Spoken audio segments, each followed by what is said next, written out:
Sua irmã não merece ser a oradora da turma, meu pai disse de forma calma e fria. Na noite antes da minha formatura, ela passou por tudo usando truques. Todo mundo sabe disso. A sala ficou em silêncio. Minha mãe ficou olhando para o prato. Eu não conseguia respirar. Então, meu irmão de 12 anos se levantou, colocou a mão no bolso e tirou um gravador de voz. Na verdade, pai, ele disse, acho que é hora de todos saberem o que você fez. Eu lembro exatamente de como me senti. Como meu estômago despencou quando meu pai disse aquelas palavras.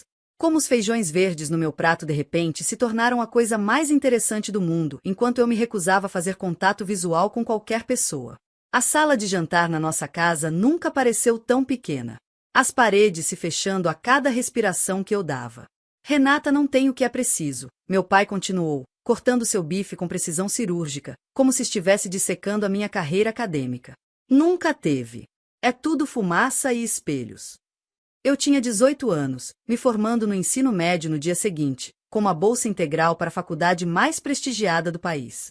4 anos de noites estudando até tarde, presença perfeita e sacrificando quase todos os eventos sociais pela excelência acadêmica me haviam levado até esse momento. Fui nomeada oradora das turmas do ensino médio de 2022 e meu pai estava determinado a arruinar isso. Minha mãe, Ellen, sentou-se com os olhos fixos no prato. Raul, por favor, ela sussurrou. Não hoje à noite. Meu pai fez uma careta e tomou um gole de seu vinho. O que todos estamos pensando, eu estou apenas falando em voz alta. Meu irmão mais novo, Saulo, empurrou os óculos para cima do nariz, seu rosto de 12 anos incomumente sério. Eu esperava que ele ficasse quieto, como fazia normalmente durante as explosões de raiva do meu pai. Saulo era o pacificador da nossa família, o que tentava apaziguar as situações, o que sumia no seu quarto quando as vozes ficavam altas demais. Mas essa noite foi diferente. Na verdade, pai, Saulo disse, sua voz firme enquanto se levantava da cadeira. Acho que é hora de todos saberem o que você fez. O silêncio que se seguiu foi ensurdecedor. O garfo do meu pai parou no meio do caminho para a boca, sua expressão mudando de certeza arrogante para confusão. O que você está falando? Ele exigiu, colocando os talheres na mesa com um barulho. Saulo tirou um pequeno gravador de voz do bolso, aquele tipo que ele usava para seus projetos de ciências e observações da natureza. Meu coração começou a acelerar. O que ele estava fazendo? Eu não queria gravar isso, Saulo explicou, sua voz de repente menor, mas ainda determinada. Eu estava gravando o canto dos pássaros para o meu projeto de ciências no quintal, semana passada. Você estava no seu escritório com a janela aberta. O rosto do meu pai perdeu a cor. Guarde isso, Saulo. Agora. Ele ordenou. Mas Saulo, meu irmão quieto, que evitava conflitos, pressionou o botão de play. A voz do meu pai preencheu a sala de jantar, clara como cristal. Eu preciso que você faça algo para mim, Salvatore. É sobre as aplicações de faculdade da Renata.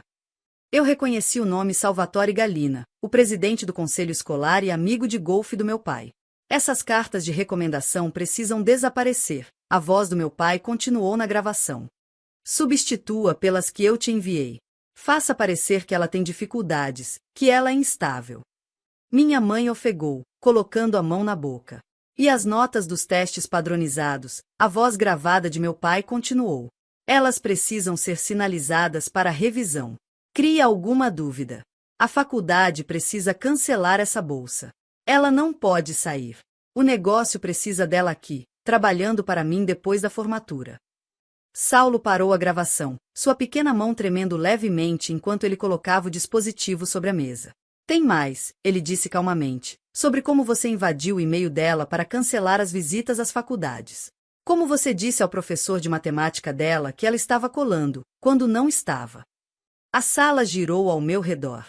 Por 4 anos, eu enfrentei obstáculos misteriosos na minha carreira acadêmica. Cartas de recomendação que nunca chegaram, notas de testes que foram questionadas, visitas às faculdades que de alguma forma foram canceladas. Eu trabalhei o dobro para superar cada contratempo, nunca suspeitando que o sabotador estava sentado do outro lado da mesa de jantar todas as noites. Meu pai se levantou, a cadeira arrastando pelo piso de madeira. Isso é um absurdo, ele balbuciou, mas a confiança havia desaparecido de sua voz. Você não entende o que ouviu. Isso é coisa de adulto, ele contestou. Parece bem claro para mim, Saulo respondeu, parecendo de repente mais velho do que seus 12 anos. Você tentou arruinar o futuro da Rê porque queria controlá-la. Eu não conseguia falar, não conseguia me mover. A verdade estava caindo sobre mim como vidro estilhaçado, cortando tudo o que eu pensava saber sobre minha família, minhas lutas, minhas conquistas. Meu pai se virou para mim, o rosto retorcido entre raiva e pânico. Renata, você sabe o quão importante é o negócio da família. A faculdade fica do outro lado do país. Nós precisamos de você aqui. Eu estava fazendo o que era melhor para a família, ele retrucou. Melhor para você, minha mãe disse, a voz estranhamente calma enquanto se levantava. Nunca para ela, nunca para ela. Eu nunca tinha ouvido minha mãe se opor ao meu pai. Nunca, em 18 anos. Ela sempre foi o amortecedor entre as expectativas dele e a minha realidade, tentando amenizar suas críticas enquanto me encorajava gentilmente a tentar mais, a fazer melhor, a ser mais. Ellen, meu pai começou. Não, ela o interrompeu. Eu vi você esmagar a confiança dela por anos. Inventei desculpas para você. Eu tentava me convencer que você só estava pressionando ela para ser o melhor que ela poderia ser. As mãos dela estavam tremendo, mas sua voz estava firme. Mas sabotar o futuro dela, isso é imperdoável. O rosto do meu pai se endureceu. Vocês estão exagerando. Tudo o que fiz foi para esta família, para o nosso futuro, ele argumentou. Você e o seu futuro. Eu finalmente encontrei minha voz, embora tenha saído menor do que eu pretendia. Seus planos, seus negócios. Levantei-me, as pernas instáveis sob mim. Eu conquistei essa bolsa. Eu conquistei a posição de oradora. Eu conquistei a faculdade. Não por causa de você, mas sim, apesar de você. Você é uma ingrata. Ele começou, mas Saulo o interrompeu. Eu enviei uma cópia para o diretor Martinez esta manhã, disse meu irmão mais novo, o queixo levantado, desafiador. E para o conselho escolar e para a reitoria da faculdade. A cor sumiu do rosto do meu pai. Você o quê? Saulo empurrou os óculos para cima novamente, um hábito nervoso, mas sua voz permaneceu firme. Eu sabia que você ia tentar pegar o gravador, apagar e dizer que não era real. Então eu fiz cópias. Eu fiquei olhando para meu irmão mais novo, incrédula. Esse garoto quieto e cuidadoso, que colecionava insetos e montava aviões de modelo, acabara de desmontar a fachada cuidadosamente construída de nossa família com uma precisão cirúrgica. Meu pai olhou para cada um de nós, parecendo encolher diante de nossos olhos. A figura imponente que dominara nossas vidas com suas expectativas e críticas de repente parecia pequena, encurralada. Sem dizer mais nada, ele saiu da sala de jantar. Momentos depois, ouvimos a porta da frente bater e o barulho dos pneus rangendo enquanto seu carro saía da garagem. No silêncio que se seguiu, olhei para Saulo. Por quê? Eu perguntei. Por que você fez isso hoje? Ele olhou para o seu prato, de repente, apenas um garoto de 12 anos novamente. Porque eu ouvi no telefone com alguém mais cedo, planejando ligar para a reitoria da faculdade amanhã de manhã para contar algo ruim sobre você. Minha mãe afundou na cadeira, cobrindo o rosto com as mãos. Ai meu Deus, ela sussurrou. Eu não podia deixar ele arruinar amanhã para você, Saulo continuou. Não depois de tudo o que você fez para chegar aqui. Eu fui até a mesa e puxei meu irmão mais novo para um abraço, sentindo-se tensionar brevemente antes de relaxar contra mim. Obrigado, eu disse sinceramente. Desculpe por não ter feito algo mais cedo, minha mãe disse, a voz quebrando. Eu sabia que ele era duro com você, mas eu nunca imaginei. Ela fez uma pausa, balançando a cabeça. Eu falhei com você. Nós todos falhamos, fazendo o que achávamos que precisávamos fazer. Eu disse, surpreendendo a mim mesma com a firmeza na minha voz. Mas isso acaba agora. Na manhã seguinte, eu estava de pé diante do espelho do banheiro ajustando a capa e o capelo que estavam sobre a roupa de formatura. Meu celular não parava de vibrar, com mensagens do diretor, do conselheiro e até da secretaria de admissões da faculdade, todos garantindo que as ações do meu pai não afetariam meu futuro. Ouvi uma batida suave na porta. Saulo estava lá, já vestido com seu único terno bom, parecendo ao mesmo tempo orgulhoso e nervoso. O papai vai vir? Ele perguntou baixinho. Eu neguei com a cabeça. Não acho. Meu pai não tinha voltado para casa na noite passada. O lado dele do armário estava pela metade vazio quando passei pelo quarto dos meus pais mais cedo. Saulo assentiu, aceitando isso com a mesma resolução silenciosa que ele demonstrara na noite anterior. Você está brava comigo por ter estragado tudo? Abaixei-me até o nível dele, ajustando sua gravata borboleta. Você não estragou nada, Saulo. Você disse a verdade. Isso nunca está errado. Mesmo quando dói, e especialmente quando dói, eu disse. Às vezes a verdade precisa doer antes de poder curar. Ele considerou isso, então assentiu. Seu discurso vai ser incrível. Sorri, pensando no discurso de formatura que passei a noite reescrevendo até às 3 da manhã. Espero que sim.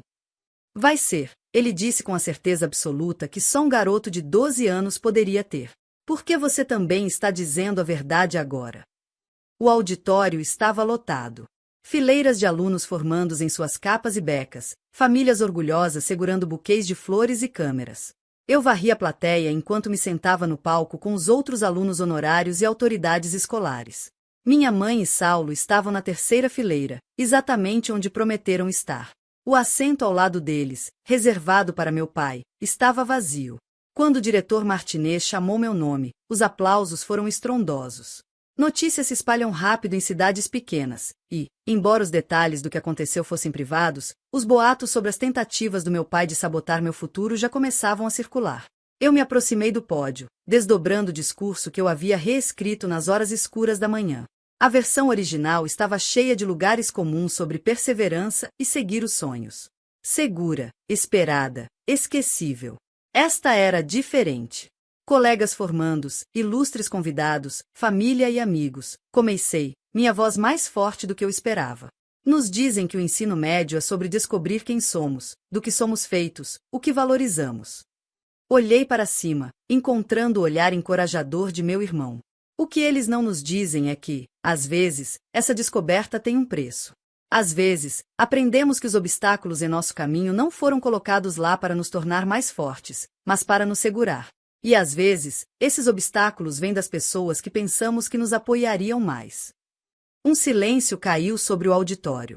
Na noite passada, descobri que alguém em quem eu confiava estava ativamente trabalhando contra o meu sucesso há anos. Não porque não acreditasse em mim, mas porque acreditava em mim demais. Eles tinham medo do que eu poderia me tornar se tivesse a liberdade de escolher meu próprio caminho. Parei, respirando fundo. Não estou compartilhando isso por simpatia. Estou compartilhando porque sei que não estou sozinha. Muitos de nós já enfrentamos pessoas que tentaram apagar a nossa luz porque ela brilhava em uma direção que não escolheram para nós. Pais que planejaram futuros que não queríamos, amigos que nos puxaram para baixo quando tentamos crescer, professores que nos subestimaram ou, pior ainda, aquelas vozes em nossas cabeças dizendo que não somos suficientes. Olhei ao redor para meus colegas, vendo reconhecimento nos olhos de muitos deles. Mas aqui está o que eu aprendi. Ninguém pode tirar suas conquistas de você. Ninguém pode diminuir o seu valor, a menos que você permita. E às vezes, o maior ato de coragem não é alcançar algo extraordinário. É simplesmente ficar firme na sua verdade quando outros tentam reescrevê-la. Minha voz ficou mais forte a cada palavra. Eu estou aqui hoje como oradora, não porque meu caminho foi fácil, mas porque não foi. Cada obstáculo me fez mais determinada. Cada revés me fez trabalhar mais. E no final das contas, isso é o que nos define. Não os desafios que enfrentamos, mas como respondemos a eles. Olhei diretamente para Saulo, então seu pequeno rosto brilhando de orgulho. Às vezes, nossos heróis não são como esperamos. Às vezes, eles têm 12 anos e a coragem de dizer a verdade quando os adultos não têm.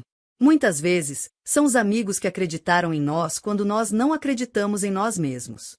Os professores que viram um potencial que não conseguimos enxergar. Virei-me para reconhecer o corpo docente sentado atrás de mim, muitos dos quais haviam escrito as cartas de recomendação que meu pai havia tentado interceptar. À medida que deixamos o ensino médio hoje, quero que todos lembrem disso. O seu caminho é só seu. O seu sucesso pertence a você, e sua verdade, por mais desconfortável que seja, por mais inconveniente que seja, sempre vale a pena ser dita. Quando terminei meu discurso, a audiência se levantou em uma ovação de pé. Através da visão turvada pelas lágrimas, vi minha mãe e Saulo de pé, aplaudindo tão forte que devia doer. E lá, no fundo do auditório, quase invisível nas sombras, estava meu pai. Nossos olhos se encontraram brevemente através da distância. Eu não sorri, não acenei, apenas reconheci sua presença com o menor movimento da cabeça antes de me virar. Qualquer jornada que ele precisasse fazer agora, era dele sozinho. O meu caminho estava claro. Mais tarde, enquanto as famílias se reuniam no gramado para tirar fotos e parabenizar, senti o puxão na minha beca. Saulo estava lá, segurando um pequeno pacote embrulhado. O que é isso? Perguntei, ajoelhando-me para ficar ao nível dele, apesar do meu traje formal. Abre, ele insistiu. Dentro estava um novo gravador de voz, mais elegante do que o antigo. Anexado havia uma nota escrita com sua caligrafia cuidadosa, para gravar a sua nova história. Com amor, seu maior fã. Eu o puxei para um abraço apertado, sem me importar com as lágrimas que ameaçavam borrar a maquiagem cuidadosamente aplicada. Obrigada, sussurrei, não apenas por isso, por tudo. Você está com medo? Ele perguntou contra meu ombro. De ir para tão longe? Me afastei um pouco para olhá-lo. Um pouco, admiti, mas principalmente estou animada. Você vai voltar? A pergunta carregava camadas de significado. Eu voltaria para nossa cidade natal, para o negócio da família, para a vida que foi planejada para mim? Eu sempre vou voltar para você, prometi. Mas não para mais nada. Não mais. Ele assentiu, entendendo perfeitamente. Bom. Minha mãe se juntou a nós então, com a câmera em mãos. Uma foto da minha formanda, ela disse, seu sorriso vacilante, mas genuíno. Embora Saulo ainda estivesse a anos de sua formatura, todos nós entendíamos o que ela queria dizer. Nós dois havíamos cruzado limiares importantes naquele dia. Enquanto nos posicionávamos, os braços ao redor um do outro, sob o sol de novembro, pensei no discurso que eu tinha dado sobre obstáculos, verdade e escolher o próprio caminho, sobre como, às vezes, a pessoa mais difícil de enfrentar não é um adversário, mas alguém que afirma te amar. E pensei no meu irmão de 12 anos, que me ensinou que coragem nem sempre ruge. Às vezes, é uma voz calma em um gravador, simplesmente dizendo a verdade quando todo mundo mais tem medo de falar. Minha história não é a única. Muitos de nós enfrentamos pessoas que tentam controlar o nosso futuro, que afirmam saber o que é melhor para nós, enquanto servem aos seus próprios interesses. Pais que confundem amor com posse. Parceiros que confundem apoio com controle. Amigos que se dizem leais, enquanto nos seguram para baixo. O que fez a minha história diferente foi ter alguém corajoso o suficiente para expor a verdade, não importa o quão desconfortável fosse. Alguém que entendeu que o verdadeiro amor significa querer que alguém tenha sucesso por seus próprios termos, e não pelos seus. Naquela noite, enquanto eu fazia as malas, coloquei o gravador de voz de Saulo cuidadosamente na minha bolsa de mão. Não como um lembrete da traição de meu pai, mas como um símbolo do que acontece quando alguém acredita em você o suficiente para lutar pelo seu futuro, mesmo quando esse alguém tem apenas 12 anos. A verdade nem sempre nos liberta imediatamente. Primeiro ela nos faz confrontar realidades que estamos evitando, e nos força a escolhas dolorosas. Muitas vezes, ela reformula famílias e futuros de maneiras que nunca esperávamos. Mas, no final, a verdade é tudo o que realmente temos, a base sobre a qual construímos vidas autênticas. E foi preciso uma criança para me lembrar desse simples fato. Enquanto fechava minha mala, fiz uma promessa a mim mesma: nunca mais permitiria que outra pessoa escrevesse minha história. E mais importante, eu sempre seria o tipo de pessoa que meu irmãozinho poderia ter orgulho. Porque nossos heróis não são cavaleiros com capas ou figuras lendárias da história. Às vezes, eles têm 12 anos, óculos grandes demais para o rosto e a coragem de apertar o play quando o momento exige.